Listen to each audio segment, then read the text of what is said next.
जय श्री हरि। मैं नीलम मिश्रा आपके समक्ष आज लेके आई हूँ पुनः एक कथा है एक भक्त की। भक्त कंजूस भक्त की कथा है। आप सुने, भगवान कृष्ण का वो भक्त बहुत ही अतिशय कंजूस भक्त है। तो उसकी कथा सुने, आनंद लें और सुनिए। सत्य घटना पर आधारित ये कथा है। गंगा के किनारे एक गांव था। जैसे आज कुंभ लगा हुआ है प्रयागराज में, उसी प्रकार गंगा माता के समीप ही कुछ दूर पर 10-12 किलोमीटर के लगभग एक गांव था। और उस गांव में एक पंडित जी रहते थे। पंडित जी 2 परिवार थे, पति पत्नी दोनों लोग प्रेम पूर्वक रहते। और पंडित जी जितना कमाते ला करके दमड़ी दमड़ी जोड़ते और खर्च करने के लिए उन्हें बहुत प्रेरित करना पड़ता। किंतु भगवान कृष्ण के बड़े अनोखे भक्त थे वो। उनकी भक्ति बड़ी अनोखी थी। भगवान कृष्ण से जैसे हम आप आपस में बात करते हैं, उसी प्रकार भगवान कृष्ण से बात करते हो। भगवान कृष्ण भी बहुत प्रसन्न रहते। उनके तो अनेक प्रकार के भांति भांति के भक्त होते हैं। तो एक भक्त वह भी था। अब अपनी भक्ति के लिए वह गांव में जाने जाते कि इस प्रकार से अक्खड़ स्वभाव है पंडित जी का। पंडित जी आराम से चलते और जो भी कमाते जोड़ते गांठते और रखते जाते। एक बार की बात है कि पंडितानी ने कहा कि चलते गंगा नहाए आते। जैसे कुंभ लगा हुआ है, नहा लेना चाहिए, क्योंकि पाप धुल जाते हैं, माता गंगा की कृपा हो जाएगी। पंडित जी ने कहा, काओ जीव अक्तावत हूँ, हम नाई जाबो। इस प्रकार से पंडित जी बोले। लेकिन पंडितानी रोज ही कहती कि अरे स्वामी, अगर हमें ना लिवा चलिए तो आप ही नहा आइए कम से कम। किंतु उनका बात समझ में नहीं आती। समझ में क्यों नहीं आती कि हमें दान करने पड़ेंगे, गौ दान होगा और अन्य दान करने पड़ेंगे तो पैसा खर्च होगा। इसी कारण वो जाना नहीं चाहते थे। और उनकी पत्नी प्रतिदिन उन्हें आग्रह करती कि आप चलिए गंगा नहाने। अब वो सोचते कि मैं करूं तो क्या करूं, अब नहीं कर पा रहा हूं, नहीं अगर हमेशा करूंगा तो बगावत होगी परिवार में। उन्होंने कहा, अच्छा आप कह रही हो तो चला जाऊंगा। आप घर देखना, क्योंकि घर पे और गौ माता रखे थे तो गौ की सेवा कौन करेगा। अगर दोनों लोग चले जाएंगे तो समस्या खड़ी हो जाएगी।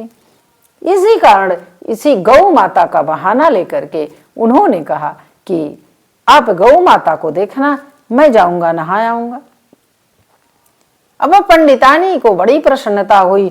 उन्होंने कहा कि ठीक है स्वामी, आप ही चले जाइए, नहा आइएगा, और मैं आपका सब दान उन करने के लिए सीधा वारी जो कुछ है पैसा कौड़ी सब गठिया वठिया करके गठरी बना के रख देती हूँ, आप वहां दान कर लीजिएगा।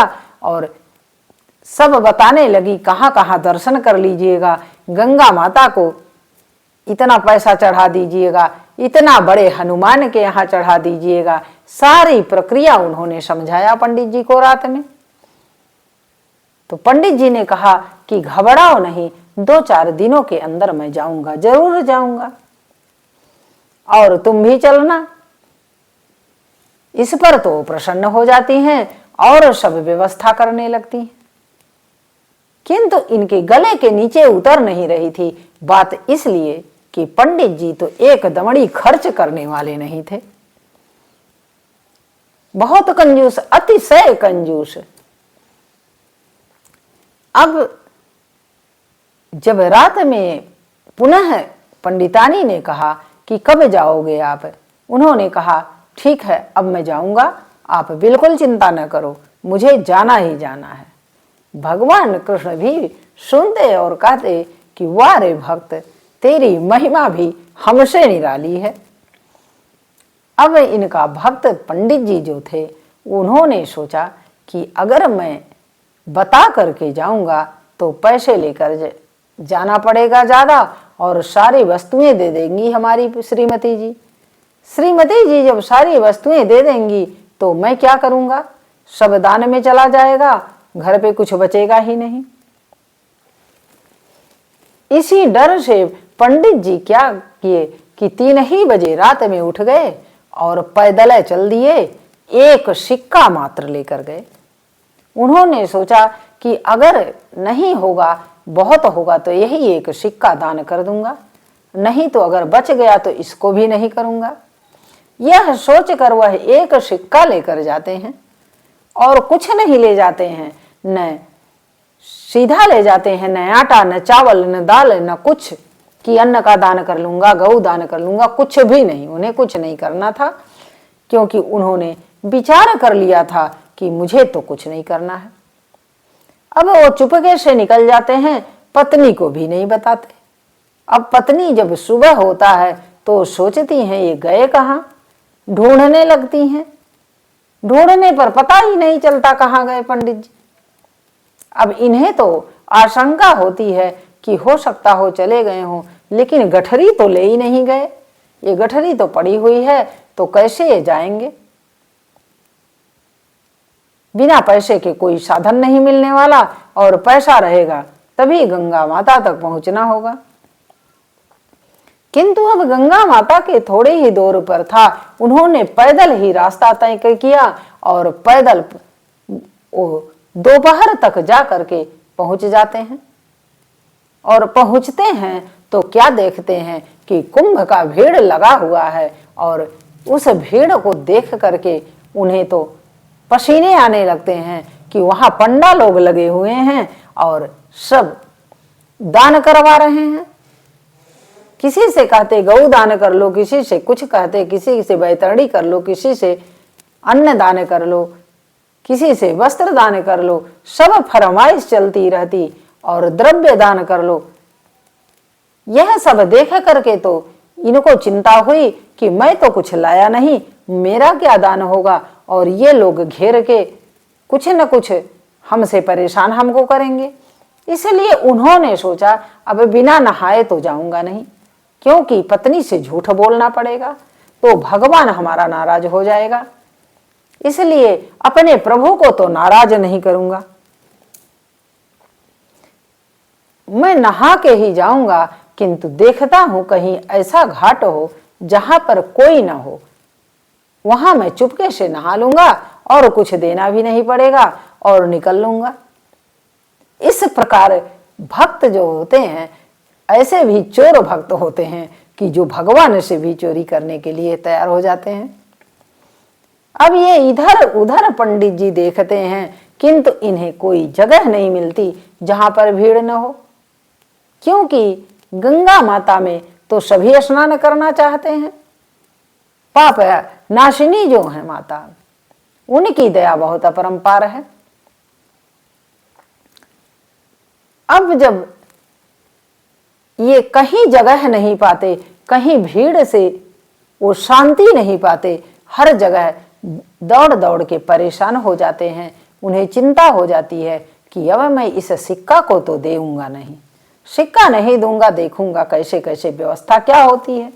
किंतु परमात्मा की महिमा तो नहीं जानते हैं कि वो चाहेंगे तो आपके पेट में से निकाल लेंगे। अब ये जाते हैं, धीरे धीरे ढूंढते, कहीं जगह नहीं मिलती है, तो स्नान घाट पर कहीं व्यवस्था नहीं मिली, तो ये क्या करते हैं, धीरे धीरे बहुत दूर निकल जाते हैं। इतनी दूर निकल जाते हैं कि वहां श्मशान घाट था। अब श्मशान घाट के पास जब देखते हैं तो कुछ नहीं था, 2-4 मुर्दे जल रहे थे और जल वल के खत्म हो गए थे, आग बची थी। और ये क्या कर रहे थे, इन्होंने सोचा कि कोई यहाँ पर पंडित पुजारी तो है नहीं, पंडा वगैरह है नहीं, तो यहाँ मैं स्नान करूंगा और स्नान करके धीरे से निकल लूंगा, कोई जानेगा नहीं। किसी को पता ही नहीं चलेगा कि मैं क्या कर रहा हूं। यही सोचकर पंडित जी जल्दी जल्दी अति शीघ्र करते हैं और कपड़े उतारने को उद्यत होते हैं। तैसे ही भगवान कृष्ण पंडा के रूप में आ जाते हैं और जब ये नहा कर निकलते हैं तब सामने खड़े हो जाते हैं। कहते हैं बच्चा दान करो। अब बच्चा दान करने के मूड में तो थे ही नहीं और उन्होंने कहा भी कि यहाँ स्नान करने की क्या आवश्यकता थी, आप मुर्दा जलाने थोड़े आए हैं, आपको यहाँ स्नान करना नहीं चाहिए था।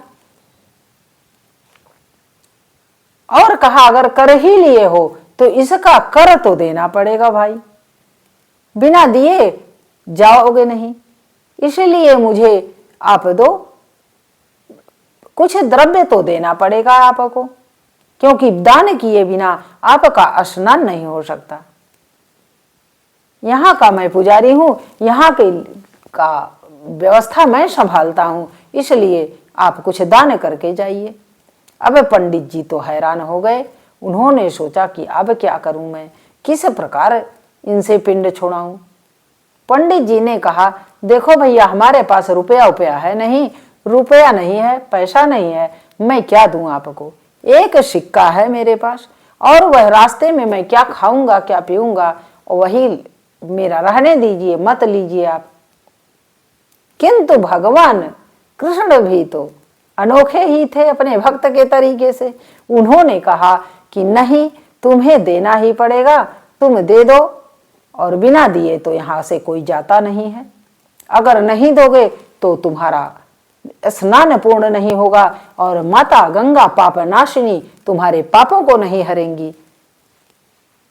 अब जब चारों तरफ से पंडा ने घेर लिया, भगवान रूपी पंडा आए थे और उन्होंने घेर करके इस कंजूस भगत से पैसे निकलवाने के लिए बहुत ही संघर्ष करना पड़ा भगवान को भी। ऐसा भी समय आता है जब भगवान भक्त के वश में हो जाते हैं।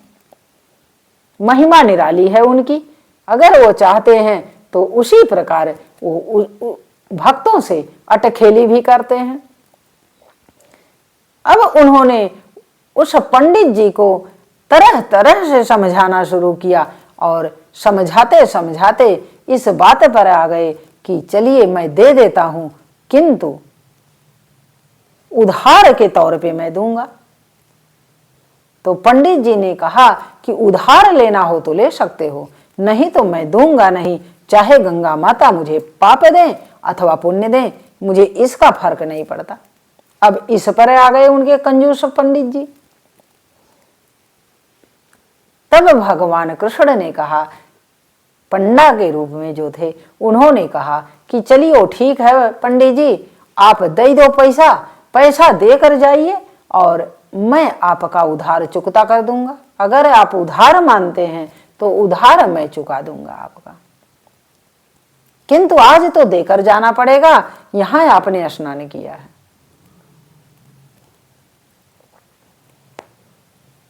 अब किसी तरीके से वो रखे थे अपने सदरी में छुपा करके, किसी तरीके से बड़े मुश्किल से उन्होंने वह पैसा निकाला और वह सिक्का उन्हें सौंपते सौंपते ललचाई दृष्टि से देखते देखते किसी प्रकार दिए।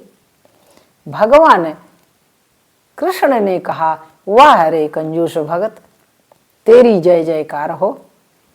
ऐसे भक्त तो बिरले ही होते हैं, बहुत कम होते हैं इस संसार में। और उनसे वो पंडित जी जल्दी जल्दी जाने लगते हैं। तो कहते हैं, अरे पंडित जी, अपना पता तो बता के जाइए, मैं पंडा कहाँ ढूंढूंगा आपका घर, क्योंकि आपका सिक्का तो मुझे वापस करना होगा। अब तो प्रसन्न हो जाते हैं पंडित जी कि चलो कम से कम वापस तो करेगा मेरा ये, ऐसा नहीं है कि डकार जाएगा। पंडित जी जल्दी जल्दी पता बताते हैं, कहते हैं कि यही मेरा पता ठिकाना है, गांव का नाम बता दिए, अपना नाम बता दिए कि फला पंडित जी हूं मैं, और आ जाना और ज्यादा देर मत करना, जल्दी ही मेरा पैसा चाहिए। अब कहते हैं भगवान कृष्ण, चलो ठीक है, जाओ, आऊंगा तो मैं अवश्य, क्योंकि आना तो मुझे है ही। अब पंडित जी नहा धो करके और किसी तरीके से जाने लगते हैं। अब पैदल चलते चलते रात हो जाती है। अब जब रात को घर पहुंचते हैं तो उनकी धर्मपत्नी उनकी प्रतीक्षा करती हैं और कहती हैं कि आप कहाँ चले गए थे?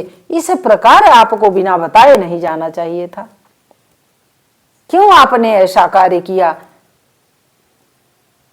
इतना सारा सामान मैं रखी थी, इतने सारे अन्न रखे थे, लड्डू बना के रखे थे कि आप ले जाइएगा, वहां खाइएगा, पीजिएगा, दान कीजिएगा, और आप तो कुछ नहीं ले गए।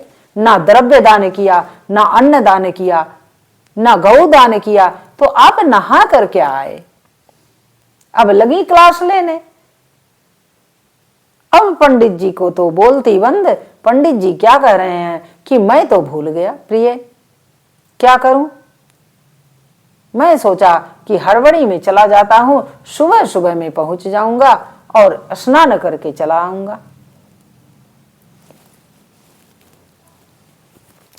तो जल्दी जल्दी में मैं भूल गया। इस प्रकार वो उल्टी सीधी बात करके अपने पत्नी को बहला देते हैं। पत्नी कहती है चलिए ठीक है, कोई बात नहीं। अब पुनः वो रोज प्रतिदिन यही सोचते कि वो पंडा एक मेरा सिक्का ले लिया, सिक्का मेरा ले लिया, मेरे पास 1 रुपया कम हो गया। प्रतिदिन उनको उसी सिक्के का ध्यान रहता। अब सिक्के के ध्यान में उन्होंने प्रतिदिन कुछ न कुछ कम भोजन करना शुरू कर दिया। इतना कम कि ये कम बनाओ, ये न बनाओ, सब्जी न बनाओ, भाजी न बनाओ, दाल आज नहीं बनेगी। इस प्रकार उन्होंने अपने विचार बनाए। कंजूसी की हद हो गई। जब इस प्रकार वो करते तो उनकी पत्नी जो थी वो बहुत परेशान रहती। कहती हे प्रभु, आप इन्हें सद्बुद्धि दीजिए। ये किस प्रकार के मनुष्य हैं कि लेकर जाएंगे क्या आपके धाम? कोई लेकर इस संसार से कुछ जाता है क्या? इतना मोह क्यों है? इतना मोह करना नरक का खाना है, क्योंकि कुछ जाने वाला नहीं है साथ में। यह पंडित जी स्वयं बताते हैं सबको, सबको ज्ञान देते हैं, किंतु स्वयं मोह के अंधकार में पड़े हुए हैं। इस प्रकार वह कहती, वार्तालाप भी करती पंडित जी से, लेकिन पंडित जी तो नीम के नीम ही थे कि कड़ुआ थे ही हो। उन्हें अपना स्वभाव जो था वह स्वभाव तो बदल नहीं सकते थे। जब उस स्वभाव में कोई परिवर्तन नहीं था तो उनकी पत्नी बेचारी बहुत परेशान रहती और यही सोचती कि कैसे हैं ये। भगवान से प्रार्थना करती कि प्रभु इनमें परिवर्तन लाइए, इस प्रकार का मोह ठीक नहीं है जीवन के लिए। अब समय बीता, 2 महीने, 4 महीने, 1 साल बीत गए। जब 1 साल बीत गए और प्रतिदिन पंडित जी यही सोचते कि देखो पंडा ने सिक्का ले लिया किंतु वह आया नहीं, बहुत बड़ा झूठा है वो। कहा था आऊंगा और दूंगा, लेकिन आया है ही नहीं, मैं क्या करूं? यह रोज ही सोचते और रोज विचार करते। एक दिन अब भगवान कृष्ण ने कहा कि अब तो पंडा रूप में उस भक्त का के घर तो चलना ही चाहिए, कुछ आनंद तो लेना ही है उस कंजूस भगत के घर।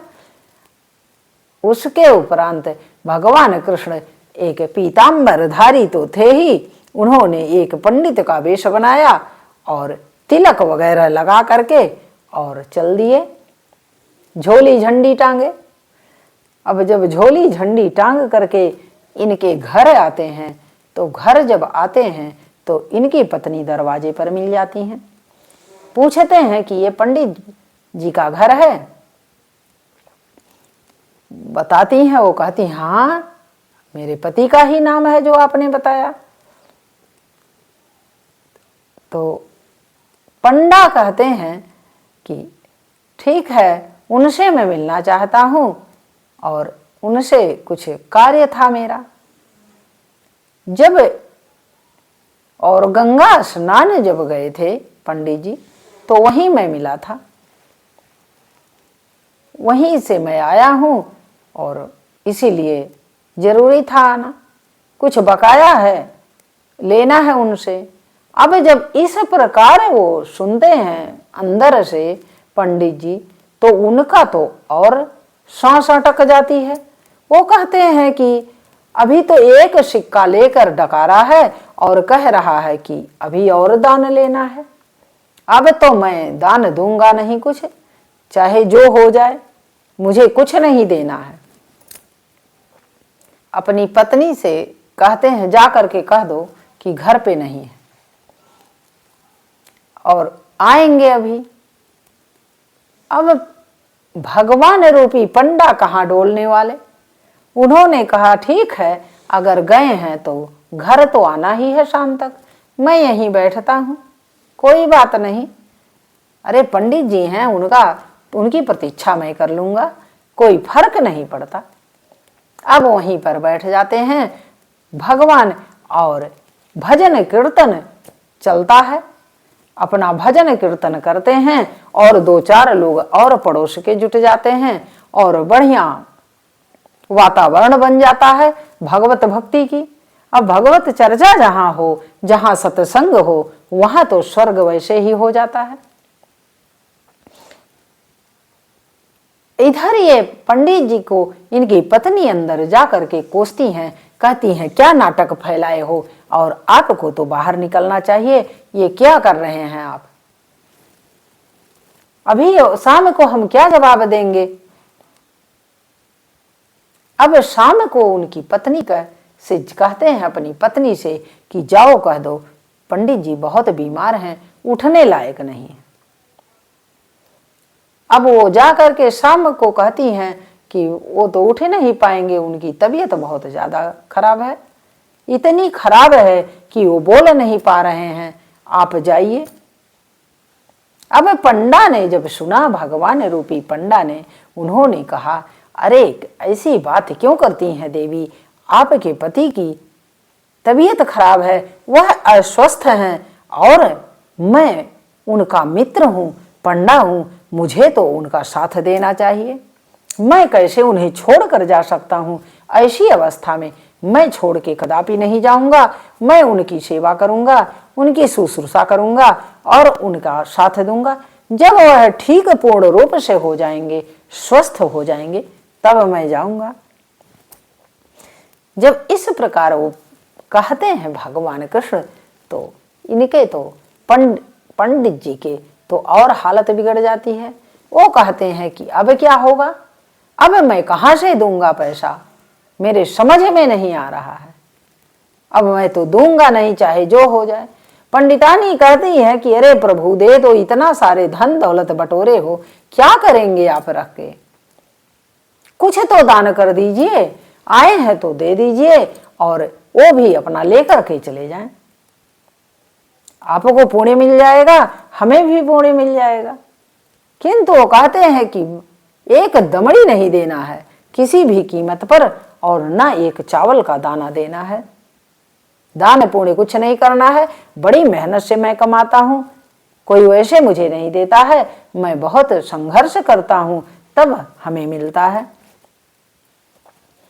जब इस प्रकार पंडित जी नहीं देने देते हैं, अब वो बेचारी चुपचाप हो जाती हैं। क्या करें भाई? लेकिन भगवान रूपी पंडा जो थे, भगवान कृष्ण ने सोचा कि देखूंगा तू कैसे नहीं मानता है। भक्त से बढ़ के भगवान और भगवान से बढ़ के भक्त, दोनों की बढ़िया जोड़ी लगी थी। अब जब रात बीत गई और ये आए भी नहीं, ये कह दिए कि बीमार हूं, मैं बोल नहीं पा रहा हूं। भगवान कृष्ण ने कहा पंडा के रूप में कि अगर नहीं बोल पा रहे हैं तो ठीक है, ठीक हो जाएंगे, स्वस्थ हो जाएंगे, तब मैं जाऊंगा। अब रात जब बीतने वाली हुई तो इसने कह दिया पत्नी से कि जाओ उससे कह दो पंडा से कि मेरी मृत्यु हो गई है, किसी तरीके से ये भगे यहाँ से, और जब मरा सुनेगा तो अपने आप चला जाएगा। अब ये बेचारी मजबूर थी, जो कहते वही कहना रहता।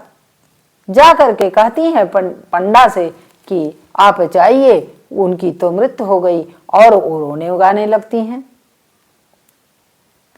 जब रोने गाने लगती हैं तो भगवान कृष्ण अंदर से बहुत हंसते हैं, कहते हैं वाह रे लोभी जीव, ये लोभ करके कहाँ लेके जाएगा तू, यह पैसा, यह धन, यह दौलत कहाँ लेके जाएगा, कहीं तो जाने का रास्ता नहीं है परमात्मा के घर। खाली हाथ आया है और खाली हाथ जाना है। किंतु समझ नहीं है कि जब यहाँ का यहीं रहेगा तो हम क्यों इतनी लोलुपता में मर रहे हैं। कम से कम जो हम खा रहे हैं तो अगले को भी तो खिला देना चाहिए। किंतु जो लोलुप होते हैं, जैसा जिसका स्वभाव पड़ जाता है, उसमें परिवर्तन ही नहीं आता, परिवर्तन लाना भी नहीं चाहता यह जीव, तो परमात्मा क्या करें। अब यही हाल पंडित जी का था।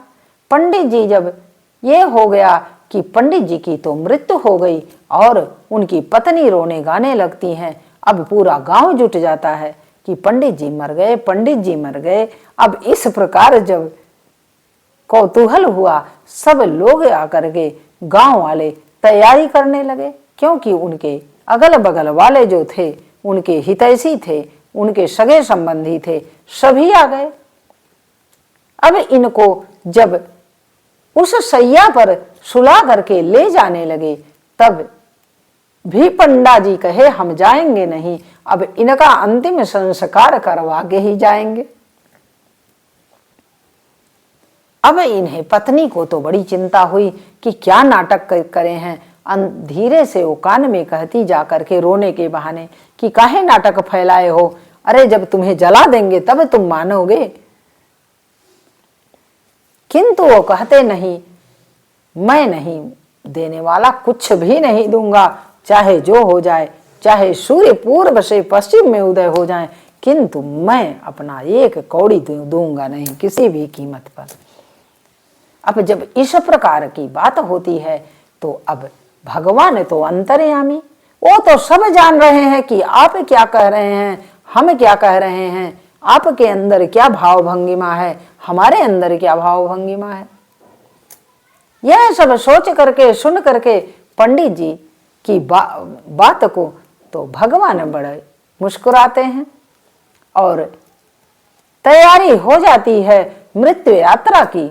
और जब यात्रा की तो राम नाम सत्य है और सबकी यही गत्य है। जब गंगा किनारे जाता है लाश, इनको जीवित ही इनको दफना करके और ये उसी में सिकुड़े रहते हैं, लेकिन मुंह नहीं खोलता पैसे के लालच में। अब जब वहां इनको चिता पर सुला दिया जाता है, यह हुआ कि अब मुखाग्नि दे दिया जाएगा। तब भगवान कृष्ण ने सोचा कि अब तो ये बहुत मूर्ख है, ये तो अपना जान भी दे देगा लेकिन एक कौड़ी नहीं निकालेगा। तब भगवान हार गए अपने भक्त से और भगवान ने अपना पैंतरा बदला और जा करके उस सोए हुए व्यक्ति के पंडित जी के कान में जाकर के कहते हैं कि देखियो पंडित, हम तो तेरा सिक्का वापस करने आए थे, लेने नहीं आए थे। अरे अपना सिक्का तो ले लो, अपना सिक्का ले लो और हमको जाने दो। इसी नाते मैं 2 दिन से रुका हुआ हूं तुम्हारे घर, किंतु तुमने इतना बड़ा नाटक फैलाया, और तुम जब जीवित हो तो काहे मरना चाहते हो जिंदा। अभी आग लगा दिया जाएगा और भस्म हो जाओगे।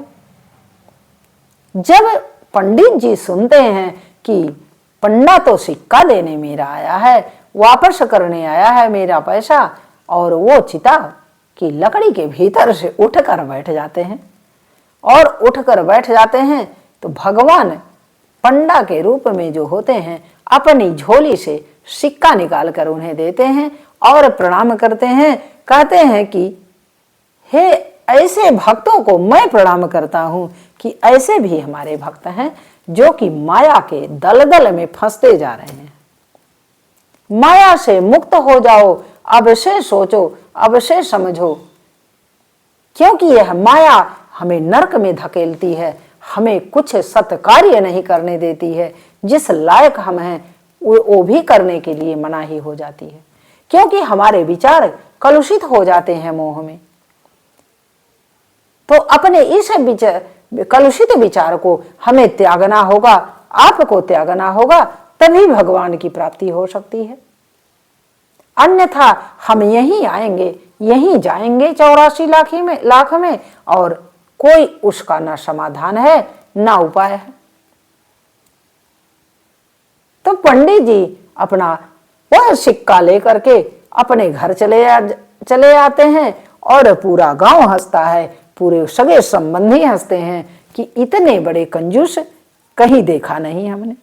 और भगवान जो पंडा के वेश में थे वो मुस्कुराते हुए अंतर ध्यान हो जाते हैं। तो इस प्रकार भगवान के भक्त भी ऐसे होते हैं। ऐसी अनोखी भक्ति की कहानी थी। अगली कथा मैं पुनः लेकर आऊंगी। यह कथा आपको कैसी लगी तो यहीं पर मैं अपनी वाणी को विराम देती हूँ। तो बोलिए जय श्री हरि। श्री कृष्ण गोविंद हरे मुरारे, हे नाथ नारायण वासुदेवा। श्री कृष्ण गोविंद हरे मुरारे, हे नाथ नारायण वासुदेवा। जय भगवान।